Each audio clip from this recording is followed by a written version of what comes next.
시청자 여러분 안녕하십니까? 특파원 대담 다시 준비했습니다. 오늘도 여러 가지 항공 이슈 관련해서 우리 김민석 특파원님께 여러 가지 좋은 말씀 듣겠습니다. 특파원님 안녕하세요. 안녕하세요. 또 오래간만입니다. 네, 오래간만입니다. 얼마 전에 꽤 큰 우리나라 공군에서 꽤 큰 행사가 있었습니다. 네, 맞습니다. 이게 여러분들 아시겠지만 드디어 우리나라에서 팬텀이 퇴역을 했어요. 아휴, 이게 얼마 만입니까? 이게? 네, 예, 팬텀이 퇴역, 이게 한 50년 되나요? 55년이라고. 55년. 물론 55년 전에 도입된 기체가 지금까지 운영된 건 그건 아니고, 아닌데 그럼에도 불구하고. 네, 그래도 소감이 어떠셨어요? 좀 전 진짜 깜짝 놀란 게 팬텀 팬이 이렇게 많구나. 그 다음에 공군이 헤리티지라고 하죠, 네, 영어로. 네. 우리 F4라는 중요한 전력을 퇴역하는 것을 단순히 기염하고 홍보하는 것을 넘어서 정말로 소중하게 생각하고 있다. 이런 걸 좀 느낄 수 있었던 행사였습니다. 근데 이제까지 좀 퇴역식하고는 좀 달랐다고 좀 얘기를 들었습니다. 예. 일반적인 퇴역식 할 때는 사실 엄청 조촐하게 치러진 편이 사실 우리나라는 좀 그렇죠. 퇴역을 하더라도 F4A형이라든가 F4D형, RF4C 이런 거 할 때는 이제 부대 관계자들, 가족분들 모아가지고 가족 공개 행사처럼 해가지고 조촐하게 치렀는데 네. 이번에는 정말 면면이 화려하고 어마어마했습니다. 예, 국방부 장관님부터 시작해가지고 양당의 국회의원들님 잔뜩 오시고 그다음에 해외에서도 취재하기가 매우 뜨거워서 제가 본 취재 인원만 100명이 넘었습니다. 네. 그다음에 전 세계적으로 앞서 말했듯이 팬텀 팬들과 매니아들이 엄청 많은 거예요. 말도 못해요. 네, 제가 거기에서 만나뵀던 사진 작가분만 해도 이제 미국, 일본, 대만, 터키, 독일 여기서 오신 분들 다 봤습니다. 보니까 다 팬텀을 운영했던 국가들이네요. 그렇습니다.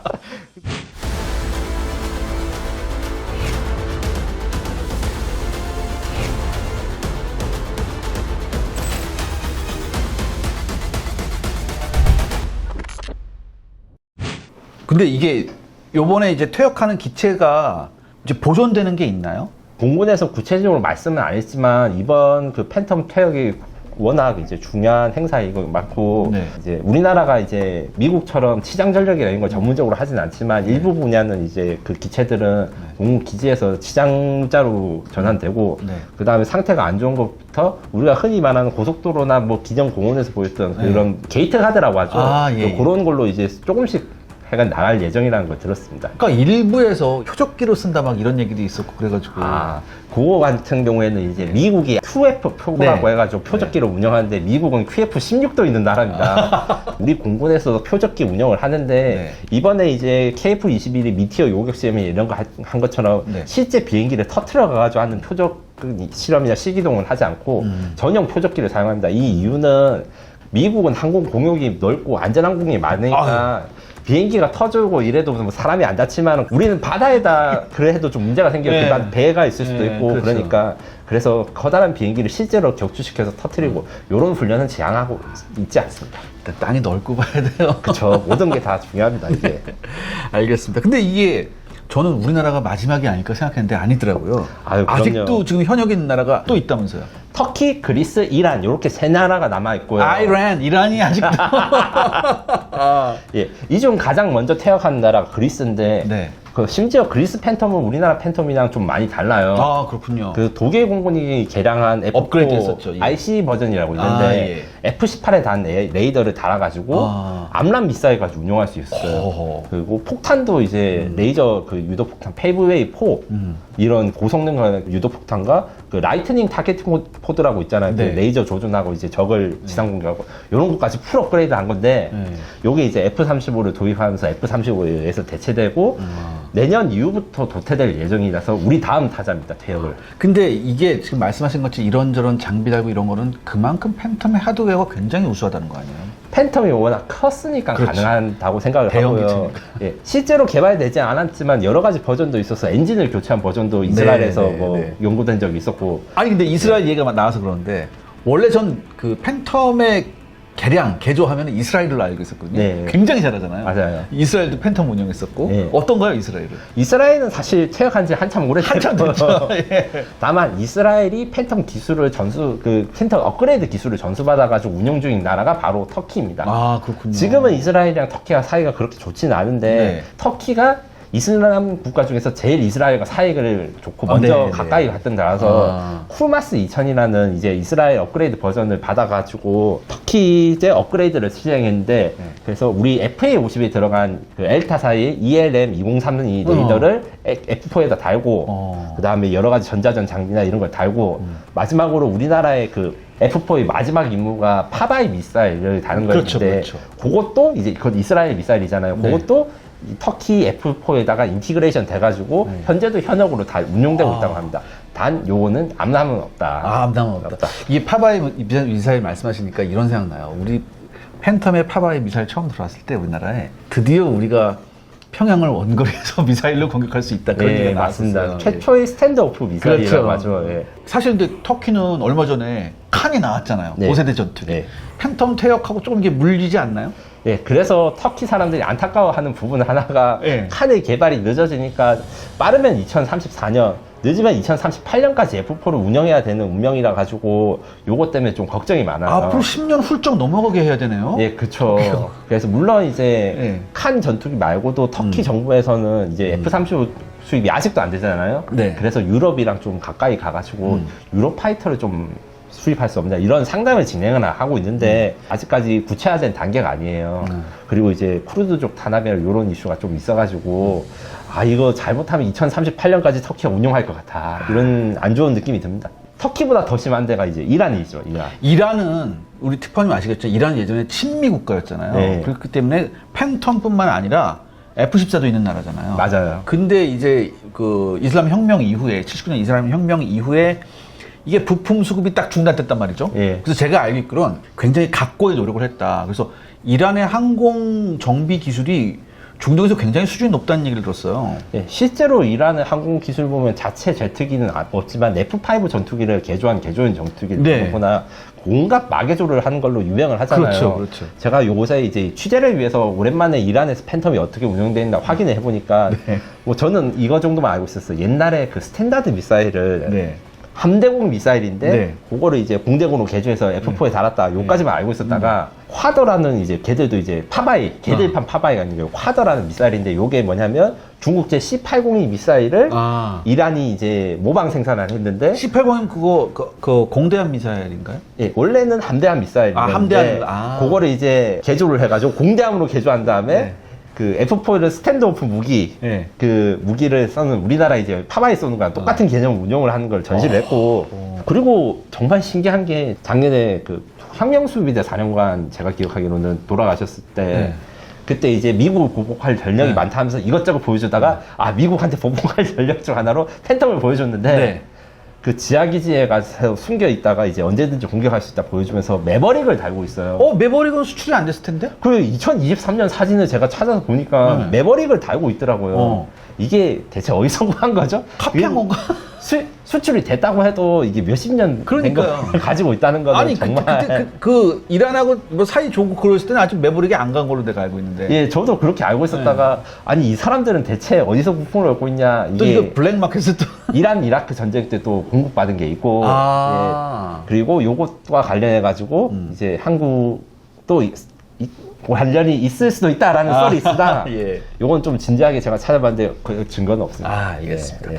그래도 아마 이제 우리나라 팬텀 얘기를 돌아와서요. 우리나라에서의 팬텀 이거 굉장히 상징이 크지 않습니까? 아유, 이 기자님이 더 잘 아시고 앞서 좀 말해줬지만 1969년에 팬텀이 들어왔다는 건 정말 엄청난 일이었죠.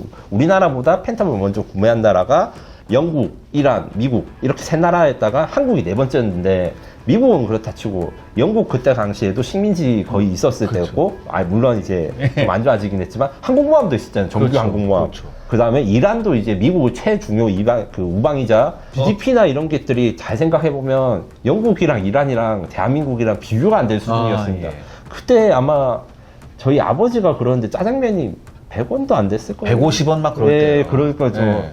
그럴 때 들어왔다니까 이게 엄청난 일이고. 일본도 그때 없었죠. 없어요. 일본은 약간 이게 제가 조사를 해보니까 라이센스 생산을 해야 된다고 해가지고 일본은 도입이 좀 그게 늦어서 맞아요. 그게 좀 일본 입장에서는 충격적이었다고 합니다. 근데 이게 팬텀이 우리나라로 들어옴으로 해서 이게 북한 북한이 완전 확 쪼그라들었다는 얘기도 있잖아요. 예. 그 부분도 이제 공군에서 중요하게 이야기를 하는데 이게 네. 좀 약간 이제 학술적으로 이야기하면 팬텀은 우리나라에 도입한 최초의 하이급 전투기라고 할 수 그렇죠, 있습니다. 그렇죠. 그 전에 이제 팬텀 이전에 한국군 전투기는 결국에는 미국의 무상군사 원조를 받아가지고 미국 주는 대로 쓸 수밖에 없었고 무엇보다 평원선이라고 아주 많이들 그렇죠. 이야기하는 이제 평양 이북에 대한 작전을 수행하는데 어려움이 많았습니다. 일단 가기도 어렵고 이제 갈 수 있다고 해봤자 보조연료 탱크를 많이 달아야 되니까 그 무장 탑재량도 낮고 근데 팬텀 같은 경우에는 7.7톤의 그 무장 탑재량을 가지고 항속거리도 기니까 네. 우리가 처음으로 평원선 이북을 공격할 수 있는 항공 무기가 생겼고 고래에서 전략적 무기라고도 표현을 했다고 제가 알고 있습니다. 69년이면 아직 우리 공군의 주력 전투기가 아마 세이버였을 거예요. F5도 아마 F5도 좀 예, 있긴 예, 했는데 예. F5는 나름 그때는 좀 귀한 몸이었어요. 아유, 그쵸. 잘 생각해보면 거의 팬텀 한 대의 예. 무장 탑재량이 F5 3배? 그렇죠. 그 정도는 되니까요. 그래서 한동안 팬텀이 우리나라 공군에서 굉장히 최강의 펀치력이었다가 이제 F-15K가 들어오면서 이게 조금 이렇게 되나요? 예. F-16하고. F-16이 80년대부터 네. 들어오긴 했지만 F-16도 항속거리 한계가 있어가지고 네. 그 평원선 이북을 작전 임무를 하는 전투기는 이제 F5 다음에 F-15K가 들어와서야 가능을 했다. 아. 근데 F-15K가 2005년에 들어왔으니까 팬텀 도입 이후 36년간 유일한 평원선 이북을 아. 공격할 수 있는 하이급 전투기였다. 네. 그렇게 팬텀을 평가할 수 있습니다. 자, 그러면 제가 이걸 한번 여쭤보겠습니다. 팬텀. 이제 와서 다시 돌이켜 보시니까 어떻습니까, 팬텀? 아, 이거 참 여러 번 악플을 유도하는 말이긴 한데 저는 사실 팬텀이 미완성된 기체였다라고 아. 평가할 수 있습니다. 네. 전투기 세대 구분에 대한 단계에 보면 팬텀은 3세대 전투기 그렇죠. 최강인 건 분명합니다. 그렇죠. 3세대 최강이죠. 예. 다만 팬텀이 나올 시기에는 세대 구분이 없었어요. F-15나 F-16이 나오고 나서 아 이게 4세대라 이 전투기를 이제 1, 2, 3세대로 구분해야겠다. 이제 1세대 같은 경우에는 제트 전투기 시작되고 2세대는 총속 능력을 가지고 3세대부터 전천후 능력이라 해가지고 그 전천후 레이더를 가져서 나왔죠. 저 그 악천후에도 작전을 할 수 있다 이런 걸 했는데 문제는 그 레이더의 성능과 미사일의 성능이 네. 완성되지 못하니까 사실 이 많은 이제 악플이 달릴 걸 예상하고 말씀드린 건데 세계 최강 한 세대에 풍미했다라고 하면 저는 이게 압도적인 교전비가 있어야 된다고 생각합니다. 근데 베트남에서 교전비가 안 좋았죠. 아 베트남 이후고 4차 중동전에서도 이제 좀 예, 안 좋았는데 굉장히 안 팬텀 좋았어요. 같은 경우에는 미국이 야심차게 개발을 했으나 네. 아 이게 세계 최강이 되기 위한 공이 조금 부족했던 게 아니었나 생각해요. 왜냐면 베트남 이야기도 했지만 베트남전에서도 결국에는 기관포가 별로 필요 없을 줄 알았는데 생각보다 스페로우 미사일 이거 BVR 전투 같은 거를 아 이거 너무 안 맞는다 했고 그렇죠. 근접전을 하려니까 너무 가까이 가면 사이드와인더가 작동을 못하니까 놓치고 F8 이제 크루세이더 같은 경우에는 20mm 기관포 4분이 최고의 있어가지고 건파이터죠. 건파이터라 해가지고 근접전이 더 많은 거 아닌가 요런 이제 비판도 있었고 요거를 수정하기 위해서 물론 F4 뒤에도 건포드를 달고 다녔는데 건포드에도 또 진동 문제가 있었어요. 예, 그리고 이상한 게 미 공군하고 미 해군하고도 다른 걸 건포도 다 맞아요, 맞아요. 왜 그래요? 미국 아니, 저도 그거 이해가 안 되는데, 결국엔 또 미 해군은 끝까지 그 건포드를 외장에 달고 퇴역할 예, 때까지 썼잖아요. 예, 예. 미 공군이 그래서 F4 E의 버전으로 안에다 해서 넣었죠. 이제 완성된 팬텀이 됐는데, F4 E는 사실은 월남전에서 거의 쓸 기회가 없었고, 네.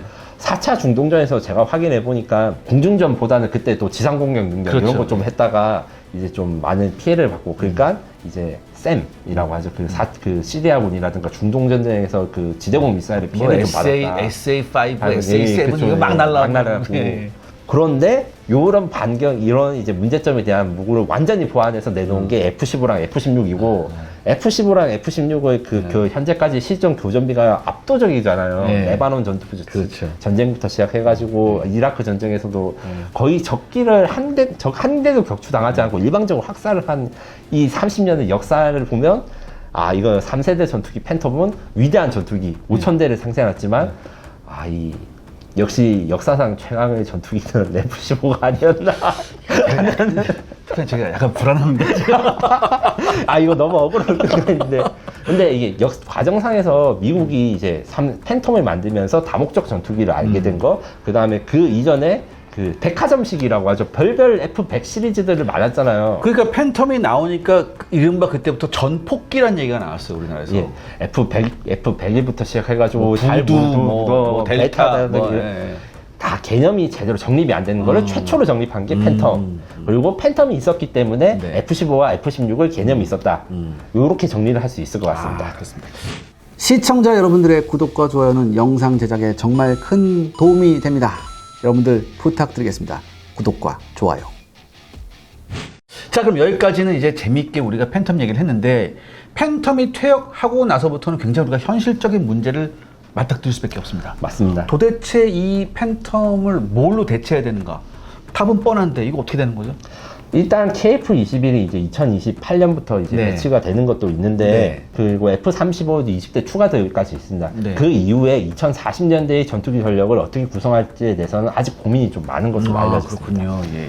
그 다음에 더 중요한 건 사실 이 팬텀보다 더 상태가 심각한 게 F5, KF5 뭐 이런 제공호 시리즈 아니에요? 아, 다행히 KF5 같은 경우에 제공호 시리즈는 이제 한국에서 조립 생산을 하기 때문에 네. 일부 기체들은 F16 PBU랑 약간 도입 시기가 겹치는 것도 있어요. 네. 그래도 30년이 넘었죠. 거의 제 아니, 나이랑 근데 비슷한 저는 거니까. F5 시리즈를 아직도 우리가 타야 되나? 아유, 그쵸. OECD 10위권 국가인데 왜 이래야 되나? 좀 잘 모르겠어요. 어떻게- 심지어 개량도 하나도 안 돼 있잖아요. 네. 그 브라질 같은 경우에는 이제 레이더 교체하고 네. BVR 미사일을 단다든가 뭐 대만 같은 경우에는 매버릭 미사일이란가 레이저 유도를 할 수 있다든가 이랬는데 어쩔 수 없이라고 하기에는 좀 그렇고 우리가 선택을 한 것이죠. FA50과 이 KF21로 대체를 하는 계획을 세우다 보니까 수명이 좀 길어진 수명을 좀 연장해야 되는 문제가 있었고, 다만 이제 KF5의 경우에는 그 앞서 말했듯이 보람의 전투기 블록 1 40대로 완전히 대체가 될 것이고, 네. 블록 2 80대 해가지고 모두 KF21 완성되고, 그 다음에 F35 20대가 추가되면 일단 2030년대 초반까지는 이제 노후기 대체가 어느 정도 만료가 됩니다.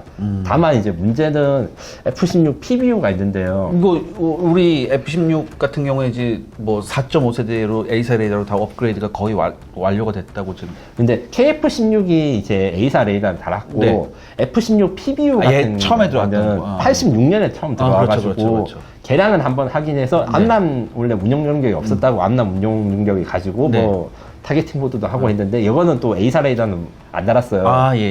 이게 거의 86년도부터 이제 도입을 했으니까 제공호보다 약간 젊은 축에 속하거든요. 그렇죠. 이것도 거의 뭐 한 40년 가까이 돼요. 그렇게 예. 되면. 그러면 이제 34대 정도의 그 F16 피스 브릿지, 피스 PBU가 브릿지. 남아있는데, 요거를 이제 KF21로 완전히 다 대체를 할 수 있나? 그 다음에 노후 전투기를 어떻게 하지? 요런 고민이 조금 남아있는 것 아, 같습니다. 그렇군요. 그럼에도 불구하고 이게 결국은 KF21로 다 대체를 하게 되겠죠? 아, 요것도 좀 앞으로가 좀 주목을 해야 되는 건데, KF21을 몇 대로까지 생산해야 될 것인가? 아, 요게 그 대한 문제가- 논쟁이 좀 해결이 안 그 문제가 됐습니다. 또, 그러면 이제 지금, 말씀 나오신 김에, 현재 KF21 개발 상황은 어떻습니까? 예. 그 이번 달 중에 최초 20대 양산 계약을 하기로 이제 네. 알려졌고, 그 프로젝트 자체는 전혀 문제가 없죠. 그 미티어 미사일도 네. 쏘고 네. 분리 계약했지만 이제 대충 그 요구했던 것도 다 맞추고, 예. 그리고 이제 일정 같은 것도 문제가 없는데 이제 인도네시아 이야기를 안 할 수가 없죠. 예. 그거 지금 시청자 여러분들 기다릴 텐데요. 다행히 얼마 전에 그 석종건 방위사업청장님이 요렇게 그 인터뷰를 하셨어요. 앞으로 인도네시아랑 같이 공동 개발할 때 중대 기술 유출이 확인되면 공동 개발 협력 여부를 재검토하겠다. 요 말인 즉슨 재검토는 몇 번? 하여튼. 아직은 예. 지금 방향대로 간다. 아. 그리고 앞으로 더 잘못하면 재검토를 하겠다. 라는 걸로 해석을 해야 된다고 생각합니다. 왜냐면 네. 이렇게 말씀하시면서 인도네시아가 얼마나 중요한지에 대해서 좀 설명을 했었거든요. 네. 단기적으로는 손해라는 느낌이 들 수 있다. 인도네시아가 지금 돈도 안 주고 이제 네. 기술도 유출하고 하니까. 다만 그 아세안에서 인도네시아의 위상을 고려해야 되고, IFX 48대를 인도네시아 가져가는 것이 네. 공동개발 전제로 참여했으니까 이 수출 시장에 대해서 중요성을 우리가 잊어서는 안 된다 정도로 말했습니다. 그렇죠. 네. 지난번에 한번 우리 특파원님께서 그러셨죠. 라팔이 팔리는데 14년이 걸렸다고. 그렇죠. 근데 이거는 나오자마자 이렇게 되는 거면 이게 상당히 얘기가 다른 얘기가 되죠. 완전. 아유, 다른. 그럼요. 예. 그래서 개인적으로는 이제 방사청장님이 이제 저희 억울함을 다소 해소해주는 말씀을 하시지만, 네. 물론 그럼에도 불구하고 정말 인도네시아가 IFX를 살 것이냐 이런 거에 대해서 비난하는 분도 많고, 네. 화가 나서 하는 분도 많아요. 심지어는 뭐 저희 아버지도 사실 야 너 방송을 왜 그딴 거 해 이렇게 했는데, 냉정하게 말해가지고 이제 인도네시아의 그 경제 상황이나 성장 상황을 봤을 때 앞으로 중요한 파트너인가 문제 예, 그렇죠. 틀림없고 그리고 이제 인도네시아 잠수함 문제 같은 것도 돈을 안 내고 있다 뭐 이렇게 하고 있지만 사실 협상이 아직 완전히 깨진 건 아니거든요. 근데 너무 길어지잖아요. 몇 년간 이어오니까. 그래서 앞으로는 진상 고객들을 네. 상대하는 방법을 좀 우리가 잘 익혀나가는 수밖에 없다. 전 이렇게 네. 생각해요. 전 이렇게 생각. 지난번에도 제가 말씀드렸지만 공동 개발은 반드시 기술과 사회적 경제적 수준이 엇비슷한 파트너하고 하고 우리보다 조금 그것이 모자른 국가들한테는 주로 판매 쪽으로 가야 되지 않을까. 전 그렇게 생각을 하거든요. 네. 근데 그렇다면 이겁니까? 그렇게 심각한 기술 유출은 없다고 지금 보고 있는 건가요? 방위사업청은? 요거에 대해서 수사 결과를 발표를 할 것이냐고 제가 네. 좀 취재를 해봤는데 네. 당분간 수사 결과를 발표하지는 않을 것이고 아이 참이 그리고 이게 또 카이나 이런 제조사 입장에서는 네. 인도네시아를 이제 좀 사이가 좋고 조금이라도 돈을 더 받아내는 게 네. 좀 좋기 때문에 네. 카이 회사 입장도 조금 더 변화가 앞으로 있을 것으로 생각되고 네. 최근 보니까 그 언론사들에서 여러 가지 카이의 앞으로 미래나 아니면 어떻게 이제 경영이 바꾸어 나갈 것에 대한 보도가 있어서 네. 제가 확인해봤는데 다 확실한 건 없고 예. 다만 이제 인도네시아 건과 관련해가지고 앞으로 어떻게 카이가 운영할 될 것인지 감론을박이 있다 정도만 말씀드릴 수 있습니다. 이 이상은 너무 위험한 알겠습니다. 그러면 전 이렇게 생각해요. 그럼에도 불구하고 누군가는 책임을 져야 된다. 저는 그렇게 생각을 하거든요. 그렇죠. 예, 근데 이게 나중에 이것이 모든 것이 마무리돼서 이제 우리가 계약도 다시 해야 되잖아요. 지금 계약도 다시 해야 되잖아요. 계약을 다시 해서 그게 이제 불가역자가 완전히 된 다음에 그 이후에는 분명히 누군가 책임을 져야 되고요. 그 책임을 누가 지는지 제가 한번 유심히 살펴보겠습니다. 그리고 그 이후에 또 제가 특파원님 모셔서 거기에 대해서 한번 얘기를 해보겠습니다. 그리고 제가 또 하나 하고 싶은 말이 있는데 이 인도네시아 개발비가 이제 지금 깎였잖아요. 네. 그래서 개발비를 어떻게 부담할 것인가에 대한 여러 이론이 있어요.